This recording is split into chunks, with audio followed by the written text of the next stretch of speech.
Hello.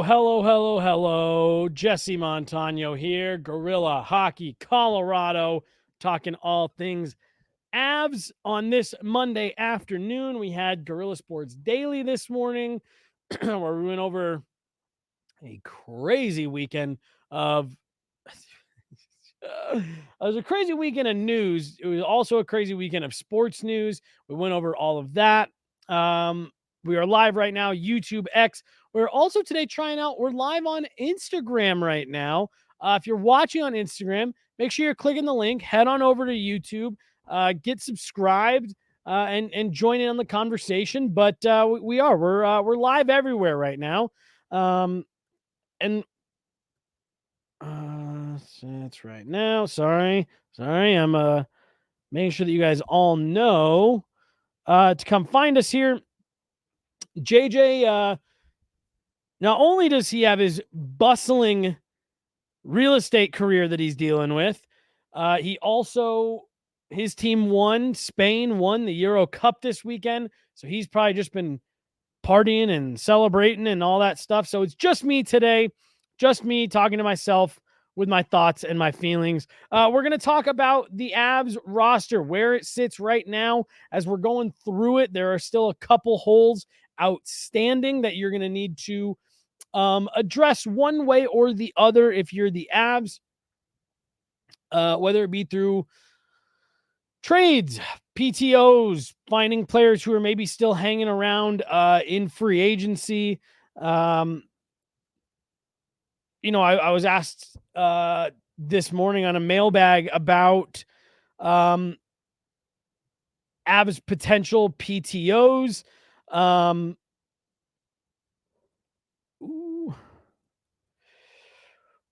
p.m. Sorry, I got text messages. We're just always doing stuff.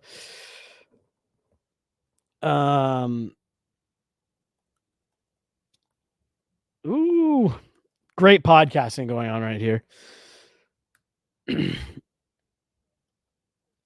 All right. So, what free agents are still out there? Sorry, this is a very important text came in. We're always getting new information. We're always dealing in stuff that's coming and going at a moment's notice. All right. We'll see what comes of that. All right. Well, the Avs may be dabbling in, what free agents are still potentially out there looking to take lesser deals. You think about Evan Rodriguez from not this season, but the season before.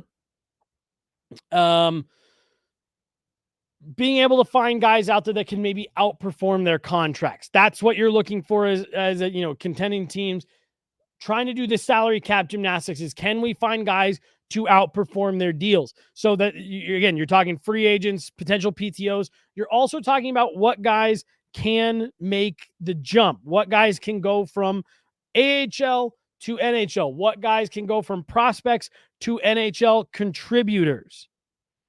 That's what the Avs are going to be on the lookout for now over the next, about 2 months? July 15th, or about 2 full months from the official open of training camp and everything really get going. Like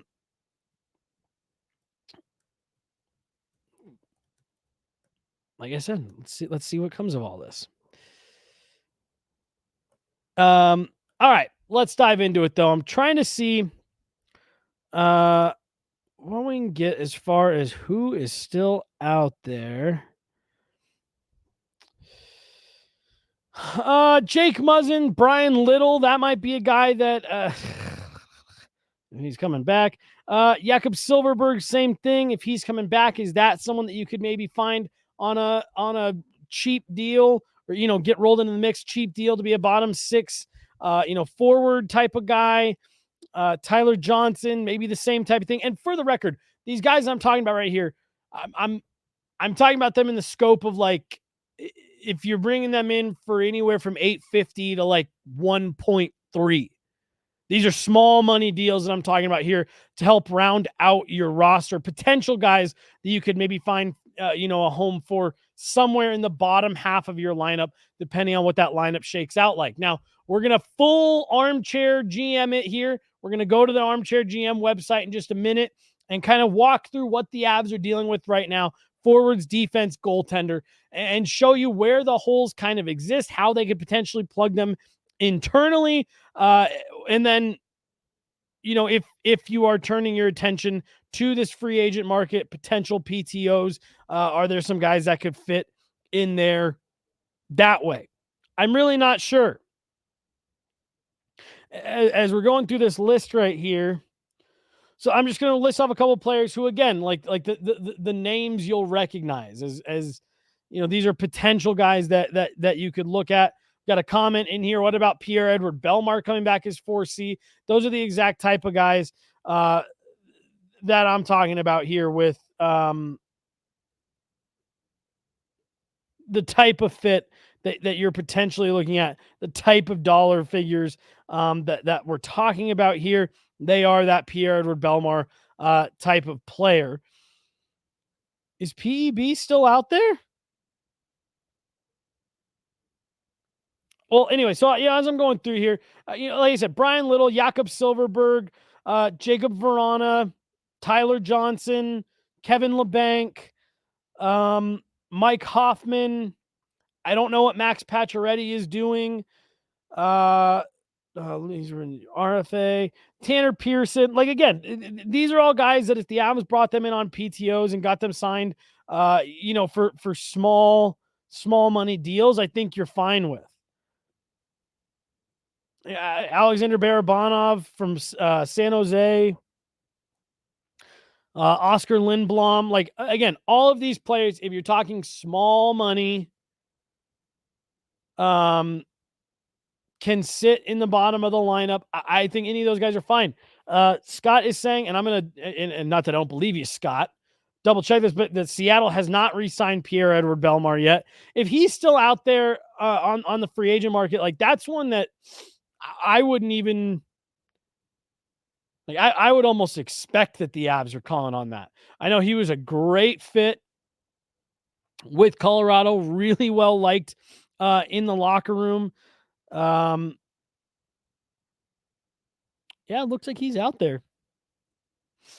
He's out there. He is available. That would be a guy like that I think would be a picture perfect fit for a fourth line, where I do think the Avs have at least one hole in the lineup. So look, like, there are some guys out there that you can fill in for cheap deals, league min to $1 million type of deals. That could make a difference. The Avs don't have a lot of room to play with salary cap wise. With Gabe Landeskog on LTIR and with Val Nichushkin's money not counting, you're obviously sitting in fine shape. Now, assuming both of those players come back at some point, you're sitting about $1 million over. Million and some change. So, I don't know. Is there even room for them to go out and do some of this? Well, a lot of it depends on Gabe Landeskog's situation, Val Nichushkin's situation. How many players they does Jacob McDonald carry on the NHL roster? They're up against it, man. They are up against it, which is likely going to bring us to what we're going to talk about here. All right, well, hold on, Nat, and before we get into it, got a comment that just came through. Would anyone trade for Val? Look, what we've learned in pro sports is in these types of situations, if you can play, you are always going to find a GM that doesn't care about the off-ice, off-field stuff. Always. If you can play, and you can play at a high level, and I said it last week, right now, for my money, Val Nichushkin, the way he was playing in the playoffs, that's a top 5 winger in the NHL right now. That's just reality. So you're always going to find someone who's going to be willing to look the other way on behavioral issues if you can play like a top 5, top 10 winger at worst. So would someone? Yes, absolutely. Now, there were rumors floating around the draft floor that the Chicago Blackhawks had inquired. Now, I'm always cautious saying something like that because teams inquire about players constantly, all the time.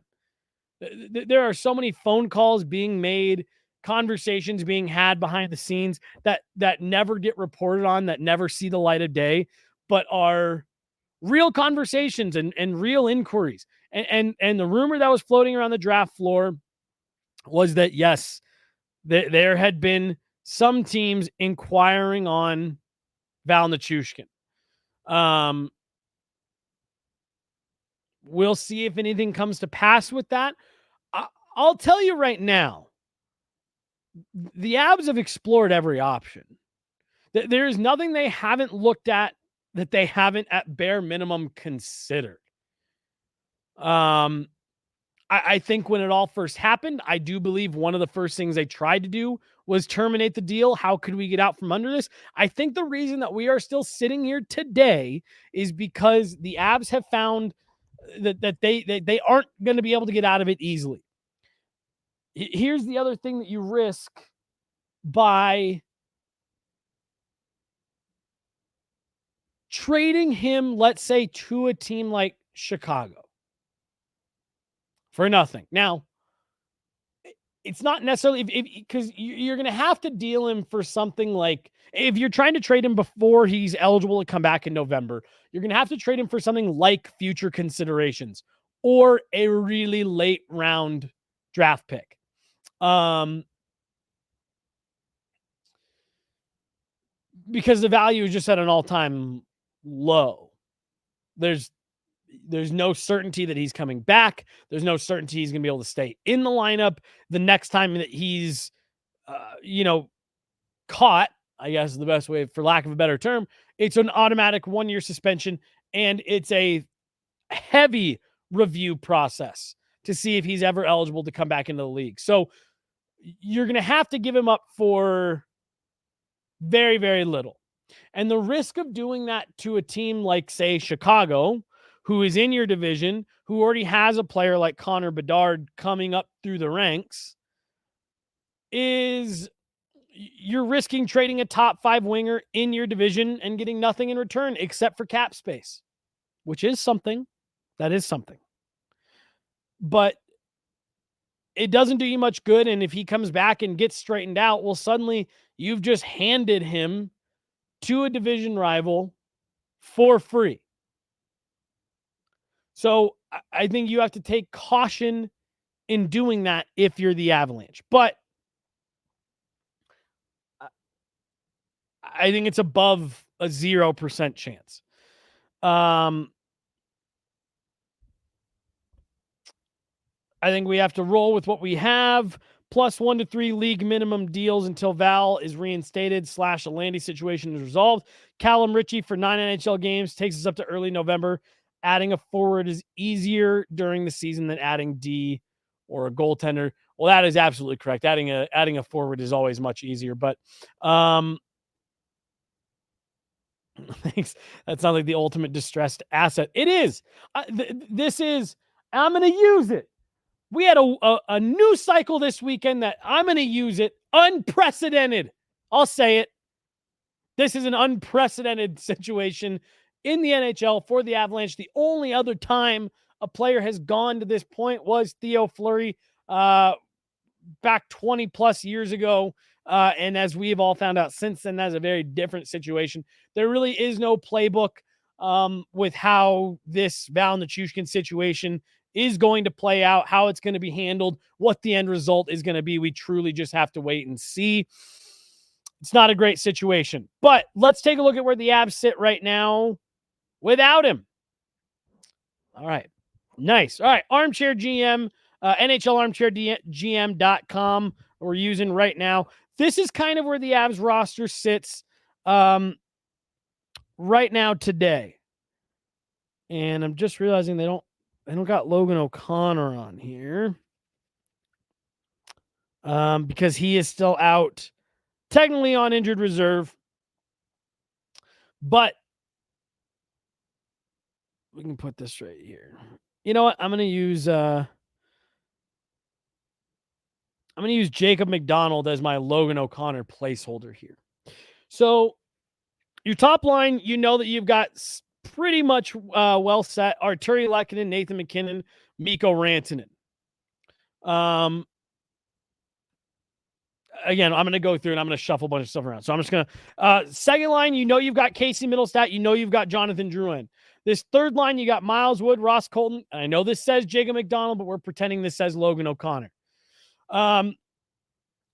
You got Parker Kelly. You got Nikolai Kovalenko. To me, those are the players that you can write with pen in to your lineup for this season. Now, here's where I'm going to take over, and I'm going to say, so I guess that's your forwards. On D, you've got the best D pairing in the NHL, Devon Toews, Cale Makar. That will be Canada's number one pairing at the Four Nations tournament next year, and likely the number one pairing for Team Canada heading into the Olympics. This is the best top pairing in the league. Next, you got Sam Girard, Josh Manson. The best hockey we've seen out of Sam Girard had come with Josh Manson, and then maybe the best hockey of Sam Girard's career up to this point we saw once he came back from the player assistance program last summer. So, not last summer, last season. So I think right there you feel very, very good if you're the Avalanche about 1 through 3. I think you like Josh Manson there as your 4. And then we're going to get into, I think Calvin DeHaan is your pretty safe set and forget, assuming the level of play is still there and that you're going to have some competition for that last spot. As of right now, July 15th, Alexander Georgiev and Justus Annunen are going to be your 1-2 punch. I think Justus Annunen is going to get a pretty fair shake here. So let's move a couple things around a bit. As far as jeez, these comments, you guys are crazy. Let's move through what I kind of think how things are going to shake out this summer, or what I think things should shake out as this summer. I'm actually going to move Mikko Rantanen off this top line onto a wing with Casey Middlestat. I'm going to move Jonathan Drouin up to that top line to play alongside Nathan McKinnon, Arturi Lehkonen. I like the fact that you've got Lehkonen, a guy that's going to go to the net. You've got your distributor in Jonathan Drouin, and then you've obviously got the play driver on that line is Nathan McKinnon. This is a combination that we saw in the playoffs that I think worked really well. And what I actually liked most in the playoffs was this combination I'm going to talk about next right here of Mikko Rantanen and Casey Middlestat. You hear us talk often about the Avs running in pairs, even their forwards run in pairs. I think you pair Nathan McKinnon, Jonathan Drouin. I think you pair Casey Middlestat, Mikko Rantanen. Now, obviously, you need someone to fill in right here. We're going to get there, but I think long-term on that wing, by the end of the season, come playoff time, you're hoping that's either Val Nichushkin or Gabe Landeskog, and that's going to give you whoever you fill in right there, Gabe Landeskog, Val Nichushkin on this second line wing. I guess I should put Mikko Rantanen over there. That will be your going to the net below the goal line player. Casey Middlestat is your distributor. Mikko Rantanen is your play driver. That's your point producer. That's your trigger man. And I think that gives you a really strong top 6. Now, dropping down to this third line here. Miles Wood, Ross Colton. And again, I know it says Jacob McDonald. This is our Logan O'Connor placeholder. He's not in here. Logan O'Connor isn't in here because he is on injured reserve right now.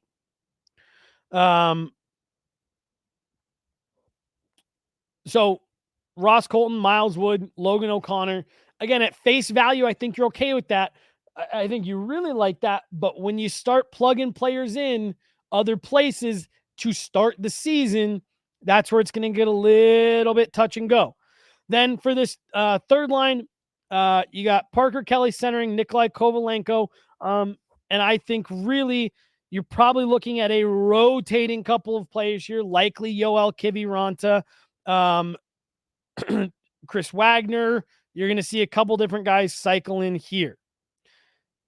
As for your D, it is going to be a straight up competition between Sam Malinsky and Eric Brandstrom.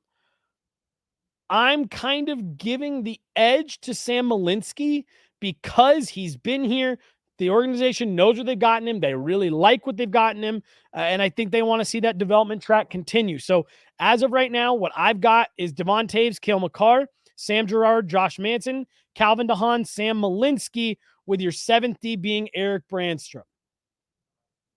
So that's what I got for your D. I actually feel pretty confident in saying that, knowing how the organization feels about Malinsky, knowing that Brandstrom is another guy that does a lot of things really well, does a lot of things that the Avs like, kind of an analytics perfect fit. I think he's going to have to earn that with Jared Bednar. Not saying he won't, but I think coming out of camp, it's going to go to Sam Malinsky. So let's move back up here to the forwards, because we still have a hole right here. And this is kind of going to be a rotating cast. You don't feel great about Yoel Kiviranta, Parker Kelly, Nikolai Kovalenko there on your your 4th line. Now, if you got Yoel Kiviranta as a 13th forward, and you can move Parker Kelly to the wing, and Jean-Luc Foudy really comes out in camp and shows you something, okay, I think you really like that. But do you also maybe like keeping Parker Kelly in the middle, putting Logan O'Connor, again, keep in mind, this is not Jacob McDonald, this is Logan O'Connor, despite it saying Jay McDonald. You put him on that 4th line wing. You can move Ross Colton off of center, and suddenly you can plug in Callum Ritchie. So now you've got Ross Colton playing his maybe a little bit more natural position on the wall, Cal Ritchie playing a center like you want him to. Your other option, depending on what's happening at the start of the season with Gabe Landeskog, is you put Ross Colton on that 2nd line left wing with Casey Middlestat, Mikko Rantanen, and now he's your placeholder in front of the net below the goal line guy on that 2nd line. I actually really don't hate that at all. Then you run Callum Ritchie in the middle of Miles Wood, Logan O'Connor. You can plug Yoel Kiviranta back in right there. Chris Wagner's probably your extra. And then if Jean-Luc Foudy really shows you something, he can be another guy that you keep around. This right here is if you were asking me to bet on the opening night lineup for the Colorado Avalanche this season, this is what I am most likely expecting, given the current cap constraints, given the uncertainty around Gabe Landeskog, Val Nichushkin, and just the fact that, there's a comment that came through about what about Daniel Sprong? Totally. Again, that's another player that I think could fit, but I just don't know if you have to account as if Gabe Landeskog and Val Nichushkin are going to be back at some point this season. You just have to look at it that way, because if you plan for anything else, you're going to find yourself in a bad situation. We joke a lot. The Vegas Golden Knights have shown you can get yourself out of any cap situation really that you can come up with, but you need time to be able to do that. They want Gabe Landeskog back at some point this season. It's you have to account for it, and this is likely what you're looking at. If you're planning to have one or both of those guys back this season. I agree with the comment right here. This is a good lineup. It's not great. It's good. It's going to get the job done for you. What I like most about this is you've got a legitimate 1, 2, 3 down the middle. Now, yes, Cal Ritchie has to come in and prove that he can stick in the NHL. And he's got to be able to contribute, and he's got to be able to handle the rigors of being a third line center. I think giving him a couple of responsible, hardworking players like Logan O'Connor and Miles Wood on his wing would help. We saw the growth in Miles Wood's game this past season, and we all know that Logan O'Connor is every single thing that Jared Bednar wants his players to do, personified, crammed down into one single player. I think those would be a couple of good wings for him. Look, if you wanted to put Callum Ritchie up on this second line with Casey Middlestat and Mikko Rantanen just to help him settle into the NHL lineup a little bit, I'm fine with that. I don't think that's the worst thing in the world, but I think you have him here to be a center. Let him be a center, and put Ross Colton on the wing. I think until you get Gabe Landeskog back, I actually think that's a fine move. And again, you're keeping players paired up. So Miles Wood, Logan O'Connor kind of becomes your new pair there on that third line. Then I think it's Parker Kelly and Nikolai Kovalenko for your fourth line, and you rotate as needed the other players around there. So I think a lineup like this gives the Avs a good look, a strong roster to hit the ground running with until you know that you're going to be able to get Val Nichushkin or Gabe Landeskog, or a solution for Val Nichushkin or Gabe Landeskog, and be able to plug another player into that spot. I think this is going to give you your best chance to get out to where you need to be in the Central Division, start banking points early, so you're not having to, not that the Avs are necessarily having to chase all of last season, but it just, you never really felt comfortable at the top of the standings. You were constantly having to dig and fight for, and jockey for position, home ice, things like that. So I think this roster, this lineup gives you a good shot to get off to the best start you possibly can while you seek some clarity out of the Val Nichushkin and Gabe Landeskog situations. So we'll see how it all shakes out. Like I said, if you were asking me to put money on it, that's probably where I'm putting my money. So there you go. I agree with this right here. Colton, Wood, LOC, the deadliest third line in the NHL. I think that's your ideal. I think ideally you've got those three guys together. But that's, you got to wait to see what Cal Ritchie does. You got to wait to see. Like, look, if you get Val Nichushkin and Gabe Landeskog back, yeah, you're going to have to do some cap gymnastics here. You're probably going to have to, waive a guy like Kivi Ranta, and risk losing him. You're going to have to do a couple things, but like you're in a situation here where a real possibility, a very real possibility, is that you are at the end of the season and Val Nichushkin is playing on your second line with Casey Middlestat and Mikko Rantanen, and Gabe Landeskog is playing on the wing with Callum Ritchie and Ross Colton on your third line. Like that's a real scenario that plays out here. And then your fourth line is some combination of Logan O'Connor, Nikolai Kovalenko, Parker Kelly, you've got options there. Like Miles Wood, that's what it probably is. It's probably Kovalenko playing center on the fourth line with Logan O'Connor, Miles Wood. Suddenly that's an extremely deep roster. So if you can get there or close to some version of that, I think you feel really good. And I think that's going to do it for today. We got another show coming up here at 1. We had to move a couple things around. We got a live shot coming into the studio here, so we had to move a couple things around. So a show coming in here at 1.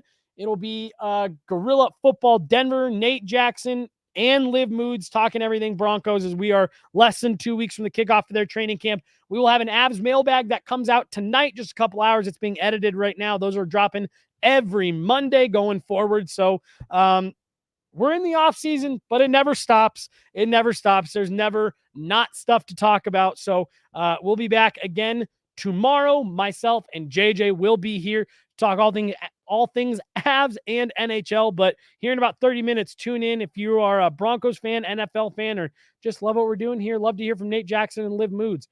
Tune in. But that's going to do it. Jay running the board. We're out of here. I'm Jesse Montano. Thanks so much, guys. We'll talk to you tomorrow. See you later.